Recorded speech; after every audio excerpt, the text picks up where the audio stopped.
آپ ایتھیسٹ اور ایتھیزم اور سیکولرزم کے اوپر آپ کام کر رہے ہیں. کیا وجہ ہے جہاں پہ لبرلزم کامیاب ہوتا ہے وہاں پہ خاندان ٹوٹتے ہیں, وہاں پہ ڈپریشن بڑھتا ہے.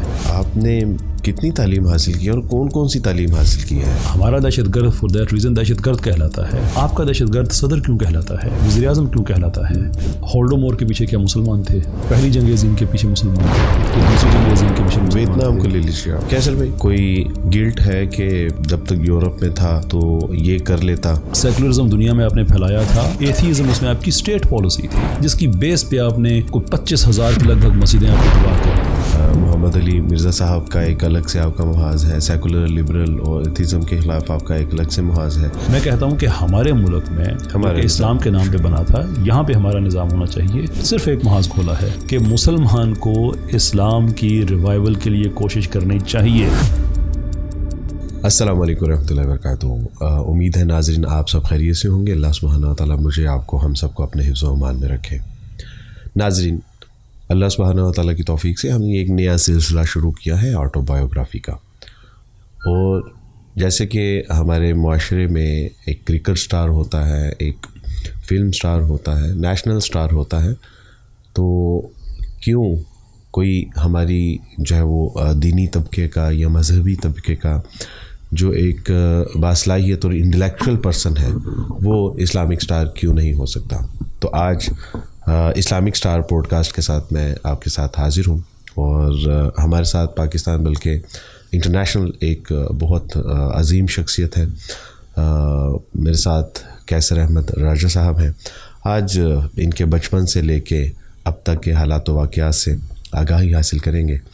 السلام علیکم ورحمۃ اللہ وبرکاتہ. وعلیکم السلام. کیسر بھائی آپ خیریت سے ہیں؟ اللہ کا شکر جی, بالکل الحمدللہ. بالآخر آپ آ ہی گئے پوڈ کاسٹ.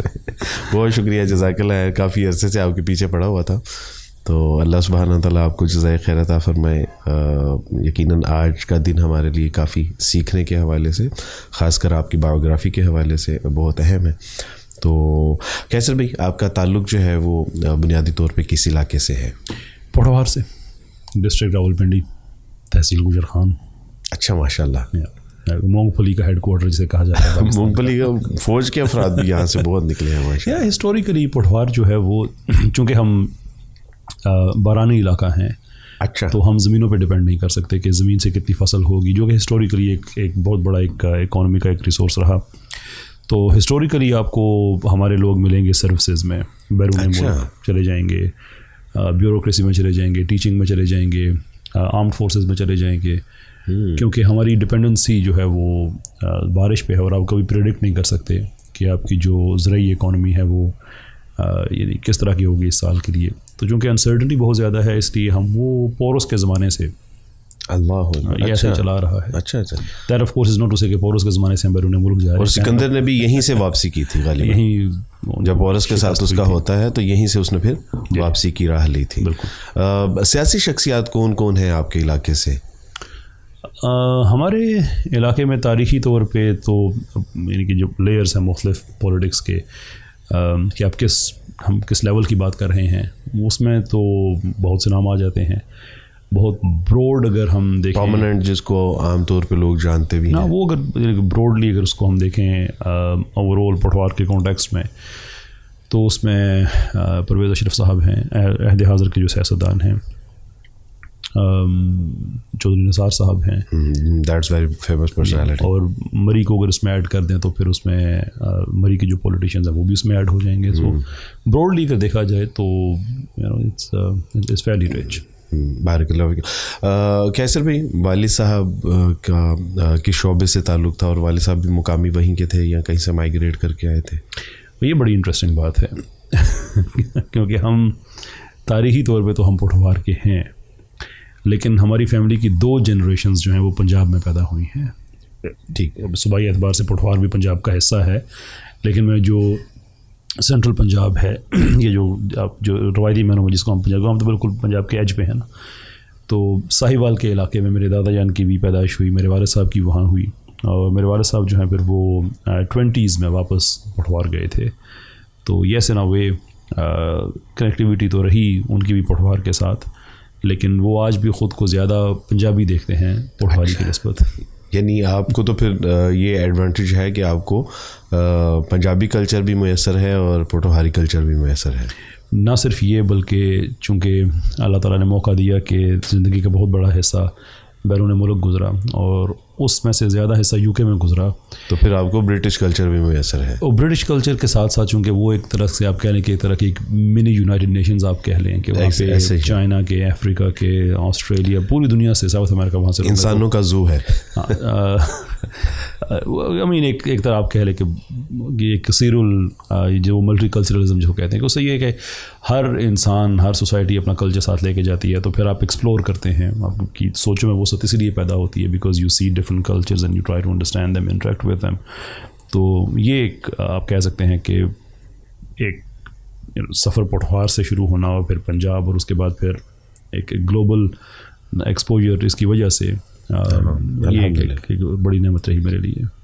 میں ایک بار آپ سے بات کر رہا تھا, اس مجلس میں بیٹھے ہوئے تھے, اور جب آپ نے کوئٹہ کا تذکرہ چھیڑا اور کوئٹہ کے جو پھر آپ نے ٹرائبس کو ڈسکس کیا, تو میں حیران تھا کہ آپ کا تعلق تو پوٹھوہار سے ہے, لیکن بہرحال آپ اس کلچر سے بھی, ان ٹرائب سے, ان قبائل سے بھی الحمدللہ اچھی خاصی آپ کی واقفیت ہے. والد صاحب کس پیشے سے منسلک تھے؟ میرے والد صاحب بڑی ڈائیورس زندگی انہوں نے گزاری ہے. فار ایگزامپل 80s میں ہم دبئی رہتے تھے, اور یہ اس زمانے کی بات ہے کہ جب دبئی میں آپ ویزا لے کے جانا اور وہاں پہ جو لیبر ورک ہے وہ کرنا بڑی مشکل چیز ہوتی تھی, اور یہ بہت بڑی چیز سمجھی جاتی تھی, آج بھی ہے, اس میں کوئی شک نہیں ہے. تو میرے والد صاحب اس زمانے میں وہاں پہ گئے, اور ان کی جو جاب تھی وہ بڑی ہائی پروفائل جاب تھی. یعنی کہ اس زمانے میں ان کو نا ہماری زندگی کے اپس اینڈ ڈاؤنس کے ساتھ آپ شامل کر لیں کہ اس زمانے میں ہمیں کمپنی کی طرف سے گھر ملنا, کمپنی کی طرف سے باورچی اور کمپنی کی گاڑیاں اور کمپنی کے ڈرائیور, یہ سارا کچھ جو ہے ہمیں 80s میں یہ اویلیبل تھا. کنسٹرکشن کے ساتھ, کنسٹرکشن میں میرے والد صاحب جو ہیں وہ ایکڈیمکلی کوالیفائڈ انجینئر نہیں تھے, لیکن نیچرلی گفٹیڈ تھے وہ اتنے زیادہ کنسٹرکشن کے کام میں کہ جو بہت سے لوگ اپنی کوالیفیکیشن جن کو یعنی کہ ایکڈیمکلی جو پوری کر رہے ہوتے تھے, وہ میرے والد صاحب کی سپرویژن میں آ کے کام کرتے تھے, سیکھتے تھے کہ یہ کیسے کیا جاتا ہے, ویسے کیا جاتا ہے. تو وہ گفٹڈ تھے نیچرلی. وہ کیسر بھائی پھر اعلیٰ تعلیم کے لیے آپ کن کن ممالک میں جانا ہوا؟ کہیں بھی نہیں. میں یعنی کہ ایجوکیشن کی غرض سے میں کسی ملک میں نہیں گیا. یہ بس وہ جو والد محترم کی ہی مائیگریشن تھی, یا انہی کی جاب کے سلسلے میں جس ملک میں گئے ہیں پھر آپ اسی طرح وہاں تعلیم حاصل کرتے رہے؟ بس ہم پٹھوار میں, آپ کو جیسے میں نے عرض کیا کہ ہم لوگ ورکنگ کلاس لوگ ہیں, تو ہماری فیملی جو 70s 80s میں جو شفٹ ہوئی نیدرلینڈس, اور فیملی سے مراد میرے امیڈیٹ فیملی نہیں بلکہ جیسے والد صاحب ان کے کزن ہو گئے, اور یعنی کہ والد صاحب دبئی میں ہیں اور وہ نیدرلینڈس میں ہیں, اس طرح سے. تو وہ ہماری ایک بہت بڑا ایک کنٹینجنٹ فیملی کا جو ہے وہ آج بھی نیدرلینڈس میں ہی ہے. تو وہ کام کاج کرنے کی غرض سے جیسے لوگ جاتے تھے ہم بھی گئے, وہاں سے ہم پھر یو کے چلے گئے.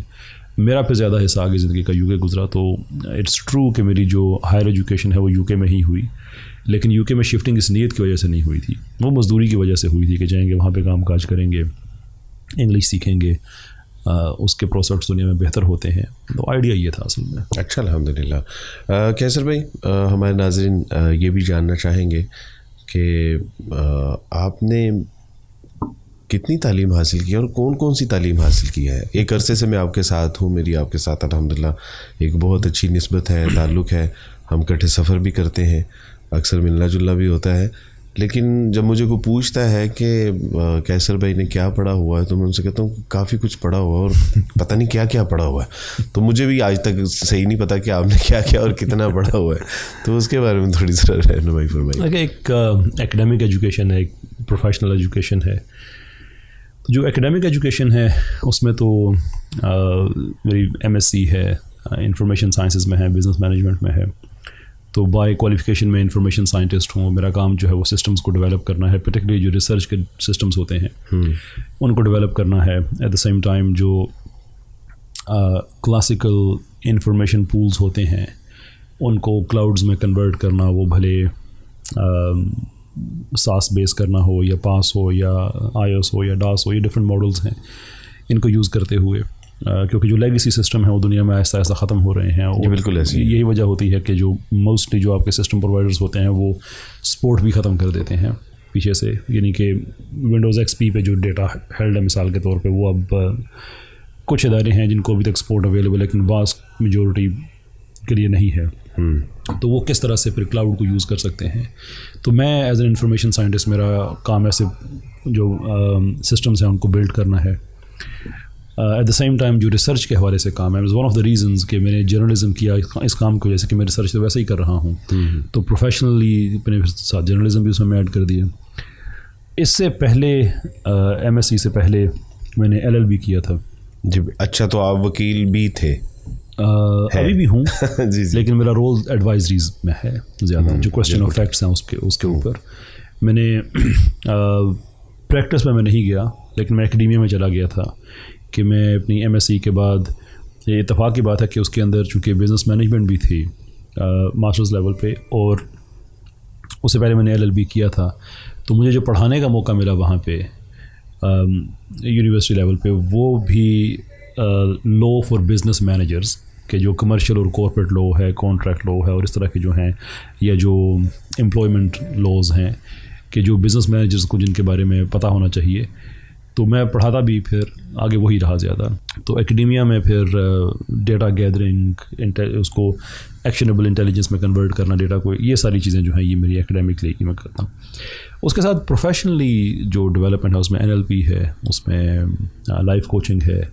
کارپوریٹ کمپنیز میں بھی آپ کی ٹریننگ؟ بزنس کنسلٹنٹ تو میں جب ایل ایل بی کر رہا تھا اس سے پہلے بھی میں کنسلٹنسیز آفر کر رہا تھا. الحمدللہ. In fact one of the reasons یہ جو ایم ایس سی وغیرہ ہے، یہ تو جیسے کہتے ہیں نا کہ اللہ تعالیٰ نے ایک چیز میری جھولی میں پھینک دی تھی کہ میری جو ایل ایل بی میں جو میرے رزلٹس تھے وہ میں نے بیسیکلی فرسٹ کلاس آنرز میں کی تھی. تو اتفاق کی بات ہے کہ ہماری یونیورسٹی جس میں نے کی تھی وہاں پہ ایک ایوارڈ اس زمانے میں چل رہا تھا کہ جو اسٹوڈنٹس فرسٹ کلاس آنرز میں اپنی ڈگری پاس کریں گے ان کو ہم اسکالرشپ پہ ہم ماسٹرز کرائیں گے. تو اب اسکالرشپ جو ہے وہ ایک بہت بڑے اعزاز کی بات ہوتی ہے، اور پھر آپ کی 100% فی بھی ساتھ جو ہے وہ. تو میرا ارادہ نہیں تھا یہ کرنے کا، لیکن اللہ تعالیٰ نے اپرچونٹی ایسی دی. تو چونکہ اس وقت ساتھ میں بزنس کنسلٹنسیز بھی کر رہا تھا، تو پھر میں نے، اور بزنس کنسلٹنسیز کے اندر موجودہ دور میں آئی ٹی کی بہت زیادہ اہمیت ہے، کیونکہ انفارمیشن کی پوری سائنس ہی کنورٹ ہو رہی تھی لیگیسی سسٹم سے کلاؤڈ کی طرف. اس وقت یہ اے آئی وغیرہ تو نہیں تھا، ایٹ لیسٹ جو اب اس کا ایکسپلوژن ہوا یہ تو نہیں تھا، چھوٹے پیمانے پہ تھا لیکن اتنا زیادہ نہیں. تو میں نے پھر ایم ایس سی کی اس لیے تھی کہ پھر میں جو کام پریکٹیکلی کر رہا ہوں ساتھ میں اس میں اپنی کریڈینشلز، اکیڈیمک کریڈینشلز ڈیولپ کروں. لیکن لائف کوچنگ وہ ایک سائیکالوجی کے میرے جتنے بھی ہیں اس میں این ایل پی بھی ہے، لائف کوچنگ بھی ہے، ایموشنل انٹیلیجنس ہے، مائنڈ فلنس ہے، جن کا میں ٹرینر بھی ہوں، میں پڑھاتا بھی ہوں، میں پریکٹس بھی کرتا ہوں، کوچنگ بھی کرتا ہوں، سیشنز دیتا ہوں. وہ سارے انڈرپنٹ ہیں بائی سائیکالوجی. تو وہ اکیڈیمک نہیں ہے، وہ ساری میری پروفیشنل ڈیولپمنٹ ہے. میں نے صحیح کہا تھا نا کہ مجھے بھی نہیں پتا کہ کیا کیا کر رہے ہیں، اور کبھی کبھی مجھے خود بھول جاتا ہے کہ چھوڑ دیتا ہوں چیزیں. بارک اللہ فیکم. کیسر بھائی، تعلیم سے فراغت کے بعد یا تعلیم کے دوران آپ نے کچھ یورپین اداروں میں سرو بھی کیا ہے؟ جی الحمدللہ. جو ایوارڈنگ باڈیز ہیں وہ تو تقریباً دنیا کی ساری ہی ہیں. مجھے اللہ نے موقع دیا کہ ان کے ساتھ میں کام کروں. میں وہ ایڈ ایکسل ہو یا پیئرسن جو اس کی بڑی کمپنی ان کی، یا سیرین گلڈز ہے، یا اور اس طرح کے ادارے ہیں. جو ایجوکیشن جو کنسلٹنسی کی میں بات کر رہا تھا، part of my job was to build education systems. یہ جو کمپلائنس مینجمنٹ ہے، جو پرائیویٹ ٹریننگ کمپنیز ہوتی تھیں یا ایجوکیشن کی ڈسیمینیشن کی کمپنیز ہوتی تھیں کہ ان کو سرٹن اسٹینڈرڈ سے کمپلائی کرنا ہوتا تھا. وہ ایوارڈنگ باڈیز کی طرف سے آتی تھی. ان کی کیا ریکوائرمنٹ ہے، کہ آپ کے ٹیچر کی کیا کوالٹی ہونی چاہیے، آپ کے مجموعی طور پہ جو اندر پالیسیز ہیں وہ بھلے ایکسیس ٹو فیئر اسیسمنٹ ہو یا سو فورتھ، پورا ایک پالیسیز کا ایک ڈاکومنٹیشن ہوتی ہے، فولڈرز ہوتے ہیں. تو آپٹیمائز کرنا ان کو کہ آپ کو وہ ایکریڈیشنز جو آپ چاہ رہے ہیں وہ آپ کو مل جائیں. تو یہ تو مجھے اللہ نے موقع دیا. اس کے علاوہ جو ٹریننگز سائیکالوجی وغیرہ کی ہوتی تھیں اس میں برٹش پولیس کے لوگ ہوتے تھے، برٹش آرمی کے لوگ ہوتے تھے. وہ جو ایم او ڈی ہے وہاں پہ منسٹری آف ڈیفینس، یہ ان کا ایک اپنے ریٹائرڈ فوجی جو ریٹائرمنٹ کی طرف جا رہے ہوتے تھے ان کے لیے ایک ہوتا تھا کہ اب دوبارہ انہوں نے سویلین کے طور پہ زندگی گزارنی ہے تو ان کو سرٹن ٹریننگ کورسز وغیرہ کرا دیں تو وہ پھر ہمارے پاس آتے تھے. تو وہ اس طرح سے جو ہے وہ تجربات رہے. کیسر بھائی آپ نے زندگی کا بہت بڑا حصہ جو ہے وہ ویسٹ میں گزارا. تو ویسٹ میں گزارنے کے بعد یا تو بندہ سیکولر ہو جاتا ہے, لبرل ہو جاتا ہے, اور اکثر کیس ایسے بھی سامنے آتے ہیں کہ ایتھیسٹ ہی ہو جاتا ہے. تو یہ تو آپ نہیں ہوئے لیکن ان کے اگینسٹ ہو گئے, بلکہ اب جو ہے وہ آپ ایتھیسٹ اور ایتھیزم اور لبرلزم اور جو ہے وہ سیکولرزم کے اوپر آپ کام کر رہے ہیں. تو کیا وجہ بنی بجائے یہ کہ آپ ان کے کلچر میں رہ کے, ان کے ماحول میں رہ کے وہ رنگ اپناتے, آپ بالکل 180 ڈگری پہ چلے گئے؟ یہ بات درست ہے کہ جب آپ اوورسیز بہت زیادہ وقت گزارتے ہیں تو چیزیں آپ پہ اثر انداز ہونا شروع ہو جاتی ہیں, لیکن اس کے ساتھ ساتھ یہ بات بھی درست ہے کہ پاکستان کے لیے یا عالم اسلام میں جن لوگوں نے بھی سرو کیا ہے ریلیجن کو یا آرتھوڈاکسی کو, وہ بھی اکثریت ایسے ہی ہیں جن کو بیرون ملک وہ رہے ہیں. اس میں جناح ہوں یا اقبال ہوں یا ڈاکٹر قدیر ہوں, افریقہ میں آپ کو بڑی مثالیں مل جائیں گی, اور ممالک میں آپ کو مل جائیں گی. ناؤ ڈاؤن کلیم کہ میں اسی ٹرین کا مسافر ہوں, اور آئی ایم سیئنگ از کہ اوورسیز رہنے سے آپ کو یہ ایک فائدہ ہوتا ہے کہ آپ کے اندر سے ایکسائٹمنٹ ختم ہو جاتی ہے.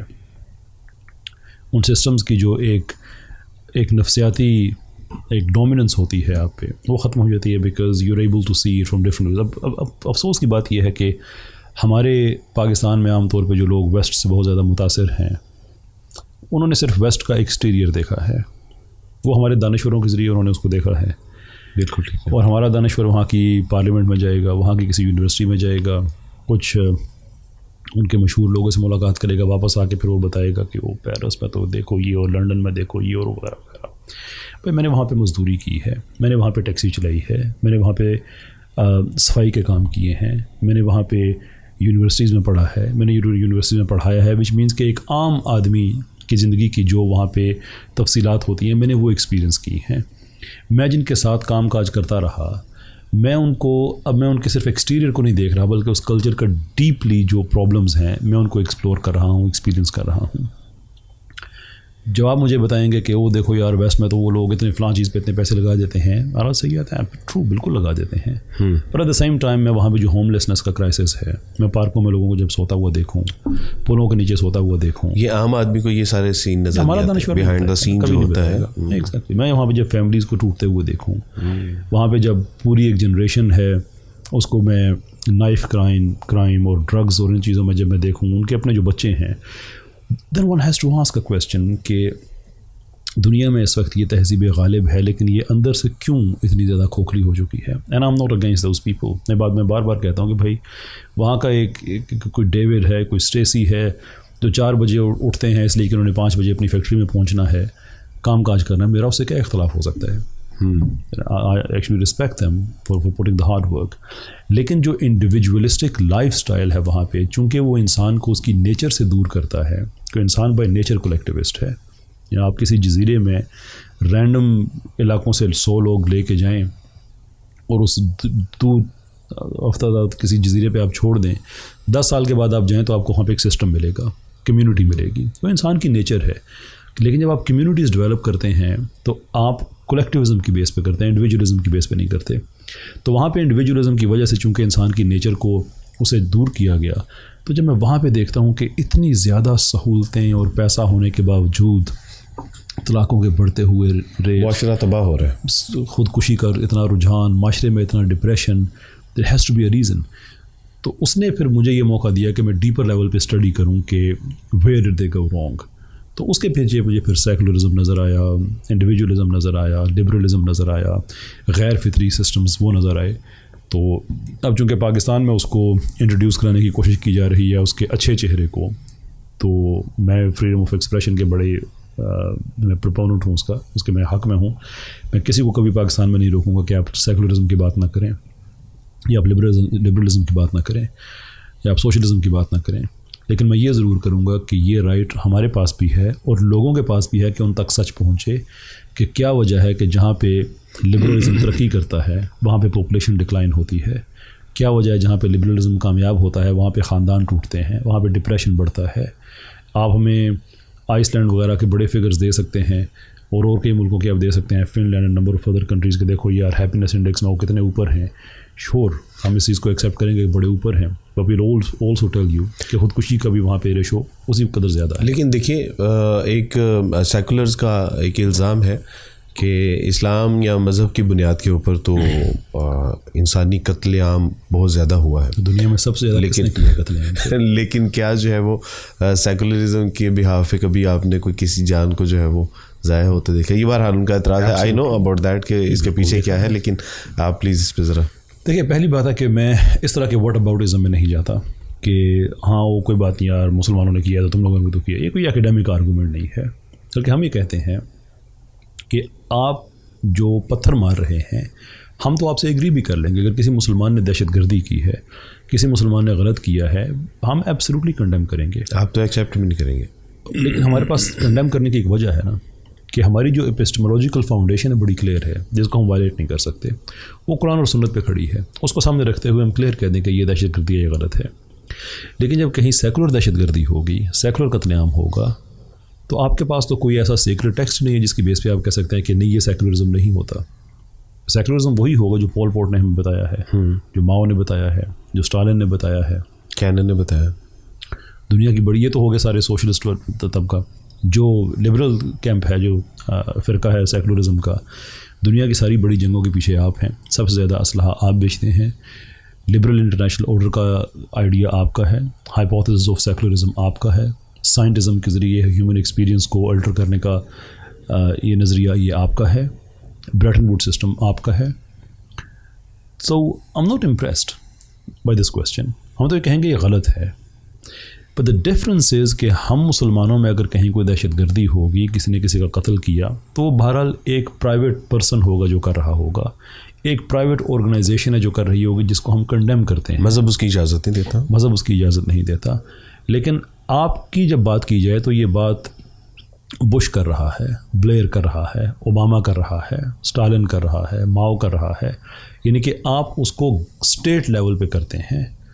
تو اگر آپ کو اس چیز پہ اعتراض ہے کہ دہشت گردی, قتل و خون یہ وغیرہ وغیرہ ہوتا ہے, تو ہمارے تو کرنے والے پرائیویٹ انڈیویجولس ہیں جن کو ہم کنڈیم کرتے ہیں. ہمارا دہشت گرد فور دیٹ ریزن دہشت گرد کہلاتا ہے. آپ کا دہشت گرد صدر کیوں کہلاتا ہے, وزیر اعظم کیوں کہلاتا ہے؟ So don't even compare.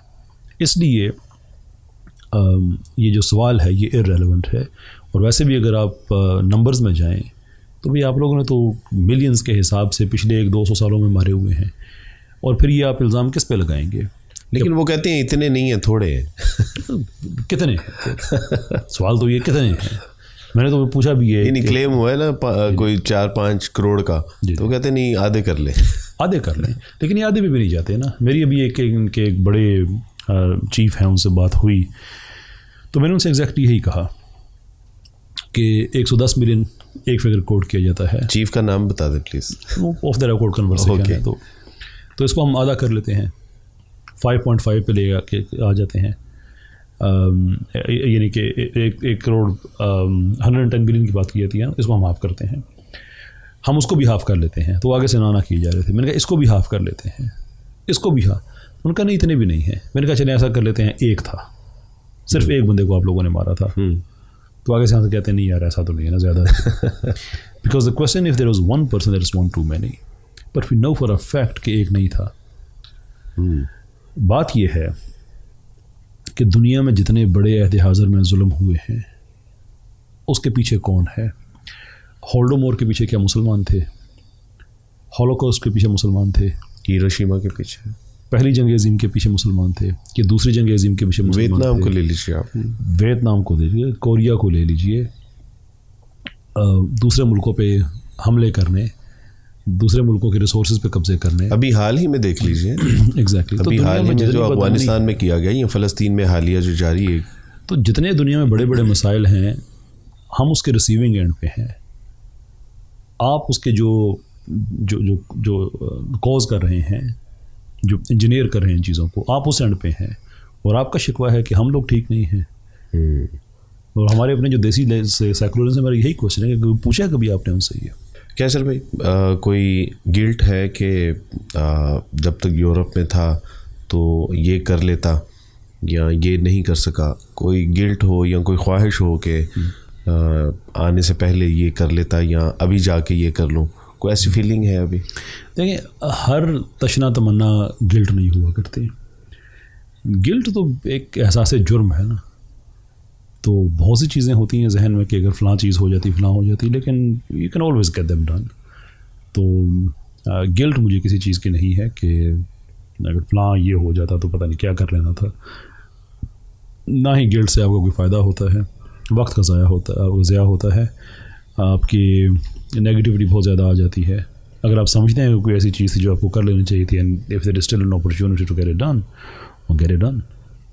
کیسر بھائی اس وقت آپ نے کافی محاذ کھولے ہوئے ہیں اور آپ دا ریوائولسٹ کو بھی ابھی آپ نے جو ہے وہ الحمدللہ ابھی متعارف بھی کروایا ہے، اس پہ کام بھی کر رہے ہیں. محمد علی مرزا صاحب کا ایک الگ سے آپ کا محاذ ہے، سیکولر لبرل اور ایتھیزم کے خلاف آپ کا ایک الگ سے محاذ ہے، LGBTQ کے خلاف آپ کا الگ سے ایک محاذ ہے. ان تمام محاذ کے علاوہ کیا کر رہے ہیں؟ محاذ ایک ہی ہے، محاذ ڈفرینٹ نہیں ہے. یا آپ یہ کہہ سکتے ہیں کہ لڑائی ایک ہی ہے، شاید مختلف محاذوں پر لڑی جاتی ہے. یہ بہتر طریقہ کہنے کا. اور میرا جو انڈر لائنگ جو تھیسس ہے، جو آئیڈیا ہے، وہ یہ ہے کہ 2 ارب کے لگ بھگ مسلمان دنیا میں موجود ہوں. دین وائی از اٹ کہ ہمیں لبرلزم یا کہیں کہیں لیفٹ ان میں سے ہمیں چوز کرنا پڑے، جبکہ ہم یہ کہتے ہیں کہ ہماری ریلیجن نے قیامت تک رہنا ہے. تو قیامت تک کیا نماز روزے نے رہنا ہے؟ دین کے نظام کی ہم بات کرتے ہیں نا. تو میں نے سائیکولوجیکل اور اینتھروپولوجی کے پریمس سے میں نے ریلیجن کی اسٹڈی کی کہ اس کا مقدمہ ہے کیا، اس کے اندر پولیٹیکل سسٹمز کیا ہیں، اس کے اندر ہیومن رائٹس کیا ہیں، اس کے اندر اکنامک سسٹم کیا ہے، سوشل سسٹم کیا ہے، اسلام کی سوشل تھیوری کیا ہے. And I have gone through all that and I found کہ this is the best thing humans can have. تو میں تو اس کی ریوائول کی بات کرتا ہوں. اب اس کے مقابلے میں جو بھی کھڑا ہے آٹومیٹکلی محاذ تو کھل جاتا ہے، اس لیے کہ وہ اس کے خلاف کھڑے ہوئے ہیں. ایک سیکولر ہے، وہ آ کے آپ سے جھوٹ بول دیتا ہے کہ نہیں، سیکولرزم تو ایک سوشل کانٹریکٹ کا نام ہے. کہ one has to be made to come up with things like that. Secularism کب سے ایک سوشل کانٹریکٹ ہو گیا؟ ایک اینٹی ریلیجس آئیڈیا ہے. ایتھیزم کو یہ یوز کرتا ہے. ایسی باتیں کہنے والے اپنی تاریخ بھی نہیں جانتے ہیں کہ آپ کے تو جو سوشلسٹ سیکولرزم دنیا میں آپ نے پھیلایا تھا، ایتھیزم اس میں آپ کی اسٹیٹ پالیسی تھی، جس کی بیس پہ آپ نے کوئی 25,000 کے لگ بھگ مسجدیں آپ نے تباہ کر دیں، کوئی 45,000 کے لگ بھگ آپ نے چرچز تباہ کر دیے، اور پتہ نہیں کیا کہ آپ نے ظلم کیے، زیادتیاں کی لوگوں کے ساتھ. اسلام کو جگہ جگہ بین کیا. جہاں پہ بھی سیکولرزم کو آپ نے امپوز کیا اسلامی ملک کسی ملک پہ، وہ ایران ہو یا ٹرکی ہو یا کوئی اور جگہ ہو، سینٹرل ایشیا پورا ہی آپ نے قبضہ کر لیا، تو وہاں پہ ہم نے ظلم و ستم دیکھا ہے. تو یہ جھوٹ چلے گا نہیں. یا پیپل بیسکلی دیر ویکنگ اپ. یہی لبرلزم کا کہ آپ کا جو جہاں پہ آپ امپوز کرتے ہیں وہاں پہ بھی لوگوں کی چیخیں نکل جاتی ہیں. تو اس لیے میرا جو مقدمہ ہے وہ یہ ہے کہ اسلام تو ایک ہولسٹک سسٹم اپنے آپ لے کے، یہی تو کہتا ہے کہ تمہارے لیے تمہارا دین ہے، ہمارے لیے ہمارا دین ہے. تو وہ دین ہے کیا؟ نماز روزہ ہی ہے صرف. یہ تو نہیں، وہ تو انٹری پوائنٹس ہیں اسلام کے. اسلام ختم تو نہیں ہو جاتا وہاں سے تو شروع ہوتا ہے. اس کے بعد ہمارے پاس ایک اکانومی ہے، سوسائٹی ہے، ہر چیز کے اوپر ہمارے پاس گائیڈ لائنس ہیں. تو میں چاہتا ہوں کہ مسلمان اس کی طرف واپس جائیں. اور یہ دنیا میں کئی بار تجربے کیے بھی گئے کہ جب بھی آپ کامیاب ہونا چاہتے ہیں، you go back to your roots. دوسرے کے سسٹم کو آپ ڈینائی نہیں کرتے ہیں. ایسا نہیں ہے کہ اسلام کہتا ہے کہ بس باقی سب جھوٹ ہے اور ہم کسی اور چیز کو مانیں گے نہیں. 2 غیر مسلم لوگ ہیں، ایک مرد اور عورت ہے، انہوں نے اپنے کسی سسٹم کے تحت نکاح کیا ہوا. تو میں تو نہیں کہوں گا کہ چونکہ تمہاری نکاح کا خطبہ اسلامی نہیں تھا تمہاری نکاح کو نہیں مانوں گا. وہ بھی ایکسیپٹ ہے، دیٹس فائن. لیکن میں یہ کہوں گا کہ جو آپ کے نکاح کا سسٹم ہے وہ مجھ پہ امپوز نہ کریں. بالکل ٹھیک ہے. میں اپنی شریعت آپ پہ امپوز نہیں کر رہا، اپنا سیکولرزم ہم پہ امپوز نہ کریں. تو یہ پھر جب مسئلہ بن جاتا ہے LGBT والوں کو، وہ اب چھلانگ لگا دیتے ہیں. کہیں پہ سوشلسٹ کو تکلیف ہو جاتی ہے، کہیں پہ کسی اور. میں یہ تو نہیں کہہ رہا کہ آپ کے ملکوں میں آپ کا نظام نہیں ہونا چاہیے.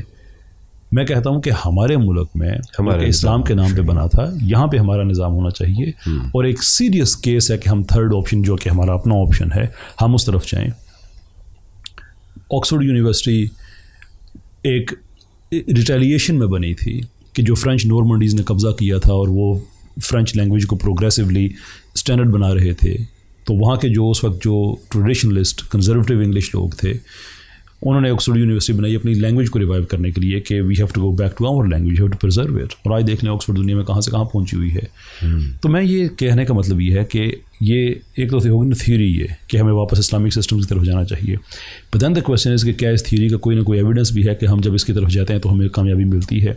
And answer is there is plenty. ہمارا جتنا بھی جو کلاسیکل اور پوسٹ کلاسیکل ایرا تھا جس میں اتنے بڑے بڑے سائنٹسٹ پروڈیوس ہوئے، جس میں اتنے بڑے بڑے فلاسفرز، میتھمیٹیشینس، پولی میتھس جو پروڈیوس ہوئے، تو اس کا مطلب یہ ہے کہ ہم ریلیجن اور ترقی دونوں چیزیں کر سکتے ہیں. ہماری ترقی جو ہے وہ ہے ہی ریلیجن کے ساتھ، because we are the only people. جتنے بھی دنیا میں آپ باقی سسٹمز آپ کمپیئر کر کے دیکھ لیں کہ آپ ایک کرسچن جب تک کرسچینٹی کے ساتھ کھڑا رہا یورپ میں تب تک اس نے سائنسی طور پہ ترقی نہیں کی. کرسچینٹی کو اس نے چھوڑا تو اس کی ترقی ہوئی. یہودی یا صہیونی آپ کہیں کہ 2000 سال تک دنیا میں اپنے مذہب کی وجہ سے در بدر ہے کہ خدا کا فیصلہ ہمیں ملک نہیں ملے گا، لیکن جب انہوں نے اس ریلیجس پوزیشن کو ڈسون کیا تو ان کا ملک بنا. ملک کی ترقی کی علامت ہوتی ہے. یہ بالی ووڈ وغیرہ میں انڈیا میں جو ہوتا ہے سارا ان کے ریلیجن کے خلاف ہے، یہ سناتن دھرم کے خلاف ہے. بالکل. جب تک وہ اس کے ساتھ ہے ترقی نہیں ہے. باقی انہوں نے فلموں میں ترقی کر لی، کسی اور چیز میں ترقی کر لی. وہاں تو یہ مشین وغیرہ سارا جو ان چیزوں کا کوئی کانسیپٹ نہیں ہے، لیکن ریلیجن سے پیچھے ہٹے انہوں نے ترقی کر لی. یعنی کہ ہمیں ٹائم اینڈ اگین ایک پیٹرن ملتا ہے کہ لوگ اپنے ریلیجن کو چھوڑتے ہیں تو ترقی کرتے ہیں. اسلام از دی اونلی ایکسیپشن کہ ہم جب اپنے ریلیجن کے ساتھ ہوتے ہیں تو ہم ترقی کرتے ہیں، جب ریلیجن سے پیچھے ہٹتے ہیں تو ہمارا ڈکلائن شروع ہو جاتا ہے. There is historical evidence, there is social evidence. تو اس لیے ہمیں اب جو جانا ہے وہ اپنے سسٹمز کی طرف جانا ہے، اس کو ریوائیو کرنا ہے. There is plenty of. اس پہ اب اگر اعتراض ہو جائے، آپ نے انجینئر صاحب کا نام لیا مثال کے طور پہ، تو میرے لیے پرویز ہود بھائی صاحب اور انجینئر صاحب میں کیا فرق ہوگا جب وہ اس چیز کو اپوز کریں گے؟ There of course is not to say کہ میں انجینئر صاحب کو کہتا ہوں کہ وہ ٹوٹلی سیکولر ہیں. ان کا کہانی اور ہے، وہ اب ان سے آہستہ آہستہ جو ہے وہ لگتا ہی ہے کہ حالات اب تھوڑے سے بہتر ہونے والے ہیں. کہ 2 پرنسپل جو ڈس ایگریمنٹس ان سے تھے اس پہ انہوں نے کافی حد تک انہوں نے ایگری کیا ہے، بیک آف کیا ہے. تو میرا اب دن رات وہ میرا پروجیکٹ تو نہیں ہے، میرے تو ان سے یہ جو ڈس ایگریمنٹس ہیں صرف انہیں کی بیس پہ، تو وہ اس پہ اگر بات کرنا چھوڑ دیں تو fine, I have no further interest. تو کہنے کا مطلب یہ ہے کہ جو آپ نے کہا نا اتنے محاذ ہیں، میں نے تو صرف ایک محاذ کھولا ہے، صرف ایک، کہ مسلمان کو اسلام کی ریوائول کے لیے کوشش کرنی چاہیے. آپ کیا سمجھتے ہیں کہ اپنی زندگی میں آپ یہ کر پائیں گے؟ ہو کیئرس؟ آپ کا پلان کتنے ایئر کا ہے؟ دیکھیں ہمارے کیا پروگریسو چینج کا ہے. وہ تو ہماری اس کے لیے ہم نے اپنی ایک موومنٹ لانچ کی ہے دی ریوائولسٹ کے نام سے، کہ ہم ریولوشن کے حق میں نہیں ہیں، ریوائولسٹ کے حق میں، ریوائولزم کے حق میں، احیاء کے حق میں ہیں. کیا اس میں ہم اچیو کرنا چاہتے ہیں؟ ہم اپنے معاشرے کو ریوائیو کرنا چاہتے ہیں.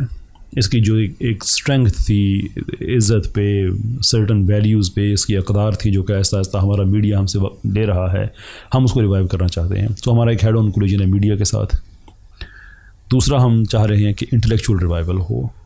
انٹلیکچوئل ریوائیول کا مطلب یہ ہے کہ وہ جو کلاسیکل اور پوسٹ کلاسیکل ایرا تھا جس میں ہمارے بڑے بڑے سائنسدانوں جن کا نام لیا جاتا ہے، اس مزاج کو دوبارہ سے ہم لے کے آئیں کہ ہم لوگ ریلیجسلی گراؤنڈڈ ہوں، اپنے ریلیجن پہ فخر ہو.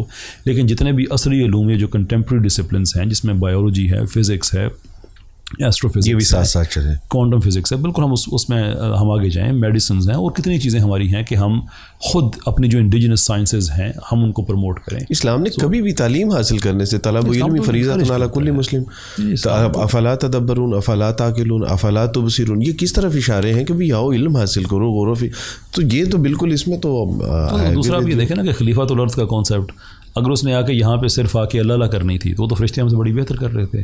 خلیفۃ الارض کا تو مطلب یہ ہے نا کہ ایک نظام ہو، ایک نظام ہو ایک. اور قرآن یہ کہتا بھی ہے نا کہ انبیاء کی جو ساری محنت تھی وہ کیا وجہ تھی اس کی؟ سسٹم کے لیے تھے کہ معاشرہ ایک ایسا ہو نا کہ جس کی بیس کس چیز پہ ہو، عدل پہ ہو. بالقسط کی ہم بات کرتے ہیں نا کہ ایک سوسائٹی ہے تو سوسائٹی تو ظاہر سی بات ہے سسٹم ہوں گے تو سوسائٹی چلے گی. تو ہمارا جو آئیڈیا ہے وہ یہ ہے کہ ہم پاکستان میں انشاءاللہ 2035 تک 5 لاکھ سائنٹسٹس، فلاسفرز، اے آئی ڈیولپرز، ٹیک ڈیولپرز جو کہ ریلیجسلی لوگ فخر کرنے والے ہوں کہ ہاں بھائی ہم ہیں مسلمان. ایسے لوگ ہوں کہ اگر وہ ایون امامہ پہن کے بھی اپنی لیبارٹری میں جانا چاہیں تو جائیں. ان کے دل میں یہ نہ ہو کوئی ہماری بہن ہے، بیٹی ہے، وہ نقاب پہن کے وہ فزکس کے تجربات کرنی چاہے، کچھ بھی کرنی چاہے وہ کر سکے. میں صرف یہ جو پاپولر سائنسز کی برانچز میں ان کی بات کر رہا ہوں. سائنس کے بہت واسٹ فیلڈس ہیں. یعنی کہ جو بھی ان کا اسکل سیٹ ہے وہ اس میں جائیں. تو یہ ہمارا دوسرا مینڈیٹ ہے. تیسرا ہمارا کہ جو یونیورسٹیز میں پرٹیکولرلی یہ جو 4-4.5 لاکھ بچہ ہمارا ہر سال گریجویٹ کرتا ہے جس کو سیکولر کرنے کی یہ کوششیں کر رہے ہیں, ہم ان بچوں کو ٹول کٹس پرووائڈ کریں. ہم ان کو وہاں پہ جا کے سائنس کے بارے میں بتائیں کہ this is the actual science. اور جو پاکستان میں سائنسز ہیں یہ سیاست ہے, یہ سائنس نہیں ہے. اور میں بھی ایکسپلین کرتا ہوں کہ میرا کیا مطلب ہے. اور اس کے ساتھ ہم ان کو جو فلاسفیز ہیں, جتنے ماڈرنزمس ہیں جس کے اندر لبرلزم ہے, ایتھیزم ہے, فیمنزم ہے, ٹرانسجنڈرزم ہے, ان کے کو ایجوکیٹ کریں کہ یہ کتنے فلوڈ آئیڈیاز ہیں اور کس طرح سے یہ غیر فطری ہیں اور یہ کیسے انسان کو اس کی فطرت سے ہٹا کے معاشروں کو تباہ کرتے ہیں. اس کی کیس سٹڈیز لوگوں کے سامنے رکھیں کہ کس معاشرے میں کہاں کہاں تک یہ برباد اسے کر چکے ہیں. ہم یہ کہتے ہیں کہ آپ جس مرضی پولیٹیکل پارٹی میں آپ رہیں, ہم کوئی نئی پولیٹیکل پارٹی کے وہ نہیں کہہ رہے کہ ہم بنا رہے ہیں اور آپ آ جائیں اس میں. ہم یہ کہہ رہے ہیں کہ آپ رہیں جی تحریک میں رہیں, پیپلز پارٹی میں رہیں, نون لیگ, جہاں پہ بھی آپ ہیں, لیکن ووٹر ہر الیکشن میں ایک سرٹن ایک کامنالٹی اس میں ہو کہ اگلے 5 سال تک آپ نے کیا کرنا ہے. ووٹ ہم آپ کو دیں گے, کرنا آپ نے کیا ہے. سود ختم کرنے کے لیے لیجسلیشن کرنی ہے, میڈیا میں فحاشی ختم کرنے کے لیے لیجسلیشن کرنی ہے, یونیورسٹیز کی ڈی سیکولرائزیشن کرنی ہے, بیوروکریسی میں کیا ہو رہا ہے یہ چیزیں آپ نے ٹھیک کرنی ہے. تو آپ جس مرضی پولیٹیکل پارٹی میں ہیں آپ رہیں, لیکن لیڈرز کے لیے یہ پیغام ہے کہ میرے ووٹ کو آپ نے ارن کرنا ہوگا. گون آر دا ڈیز جب میں سے بریانی کے عوض بیچتا تھا, یا آپ نے مجھے سلام کر لیے چلتی ہوئی گاڑی سے میں اس کے عوض بیچتا تھا. نہیں, اب ایسا نہیں ہے. تو آئیڈیا یہ ہے کہ ہم پاور کو کسی جگہ پہ کانسنٹریٹ نہ کریں, بلکہ ایسے جیسے ہوا اور آکسیجن ہوتی ہے نا, آکسیجن ہوا میں ہر جگہ پرمیٹ ہوتی ہے, تو اس نظریے کو ہم پرمیٹ کر دیں کہ ابھی یہ ہو رہا ہے کہ اوپر سے لیڈر ہر پارٹی کے اکٹھے ہوتے ہیں, ایک دوسرے کے ساتھ وہ شادیاں کر رہے ہوتے ہیں, ایک دوسرے کی پارٹیز میں جا رہے ہوتے ہیں, پاور شو میں کچھ اور دکھایا جاتا ہے. ہاں جی, اور نیچے جو لوگ ہیں وہ ایک دوسرے کے ساتھ کمپٹیشن میں ہے. تو ہم اس کو ریورس انجینئر کرنا چاہتے ہیں کہ نیچے لوگ اکٹھے ہو جائیں ایک نظریے پہ اپنی اپنی پولیٹیکل پارٹی کے اندر رہتے ہوئے, اوپر جو لیڈرشپ ہے دوڑیں ان کی لگیں, اور ہم اپنا ووٹ ہے اس کو ہم بیچیں. جو ہمارا ووٹ کیش کرنا چاہتا ہے ان اصولوں کے مطابق آ کے ٹرانسجنڈرزم والا قانون ختم کرو, سود کے خلاف قانون سازی کرو, یونٹی کے حوالے سے بات کریں, اور عالمی سطح پہ مسلمانوں کی حمایت, فلسطین کا معاملہ ہے اس طرح کا ہے, تو ووٹ آپ کو ملے گا. لیکن یہ ہماری کنڈیشنز ہیں, اور اگر آپ نے یہ پوری نہ کی, ووٹ لینے کے بعد آپ پھر گئے, تو 5 سال کے بعد آپ نے ہمارے پاس ہی آنا ہے نا. دیر از اگر 5 سال حکومت آپ کی رہی تو. اس میں میں اور ہمارے دوستوں اور ہمارے دیکھنے والے ناظرین, یہ ایک فطری طور پہ ہمارے دل میں یہ سوال پیدا ہوتا ہے کہ یس دس از اے ویری بیوٹیفل آئیڈیا, لیکن میں یا دیکھنے والے ناظرین آپ کی کیسے معاملت کر سکتے ہیں؟ دیکھیے, اس میں ہمیں ملٹیپل لیولز پہ ہمیں سپورٹ چاہیے, اس لیے کہ یہ کسی ایک انسان کا مسئلہ تو نہیں ہے. Obviously یہ ہم سب کا مسئلہ ہے, ہم سب کی ضرورت بھی ہے. بلکہ ایگزیکٹلی, جیسے مثال کے طور پہ ہم جب میڈیا کی ریوائول کی بات کرتے ہیں تو میڈیا صرف آپ کو یا مجھے تو افیکٹ نہیں کر رہا, سب کو کر رہا ہے. سب کی بہن بیٹیوں کی عزت کا معاملہ ہے. یونیورسٹیز کے اندر جو کچھ ہو رہا ہے وہ کسی ایک آدمی کا مسئلہ تو نہیں ہے. کئی دفعہ میں نے یہ بات کہی ہے کہ واٹ از دا ریزن کہ یونیورسٹیز جو کہ اخلاقیات کا ایک اسٹینڈرڈ ہونی چاہیے تھیں, پہلا زنا یونیورسٹی میں ہوتا ہے عام طور پہ, پہلی دفعہ شراب یونیورسٹی میں ملتی ہے, پہلی دفعہ آئس کا نشہ یونیورسٹی میں ملتا ہے, ڈانس پارٹی یہ سارا یونیورسٹیز میں ہو رہا ہے. تو کیوں ہو رہا ہے بھائی؟ اسلامی جمہوریہ پاکستان میں کیسے ان سب چیزوں کی گنجائش بن جاتی ہے؟ ان سب چیزوں کے پیچھے پورے سپلائی چینز ہوتے ہیں, کون ان کو مینیج کر رہا ہے, فائنینسز چاہیے ہوتے ہیں, how are they coming into existence.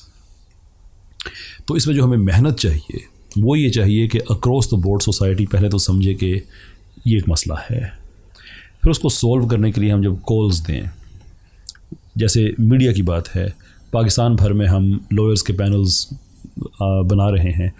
اگر اس وقت کوئی لائر ہمیں سن رہا ہے, ہم سے رابطہ کرے کہ وہ بھی اس کام میں اپنا حصہ ڈالنا چاہتا ہے. والنٹری کام ہے اور ہم کسی پہ کوئی زیادہ پریشر نہیں ڈالیں گے. ہم یہ چاہتے ہیں کہ پاکستان بھر میں جتنے بھی بار کاؤنسلز ہیں ہمیں وہاں سے ایک دو لائرز بھی, اور وہ لائرز ہمیں نہیں چاہیے اس طرح سے کہ یہ لائر ہمیں چاہیے کہ دن رات یہ کام کریں. ہم یہ کہتے ہیں کہ وہاں پہ آپ ہمیں 1-2 سیٹس دے دیں, اور وہ سیٹس کبھی ایک لائر آپ پہ بیٹھے, کبھی دوسرا, کبھی تیسرا. ظاہر سی بات ہے لائر نے اپنا بھی کچن چلانا ہے, گھر چلانا ہے, اس نے اپنا کام کرنا ہے. تو اس طرح سے سال میں 1 یا 2 کیسز اس کے پاس آئیں گے کہ ایک ڈرامے میں حرام کاری اس طرح سے کی جا رہی ہے جو اینٹی اسلامک ہے, ہماری ویلیوز کے خلاف ہے, ہم اس پہ کیس کرنا چاہتے ہیں.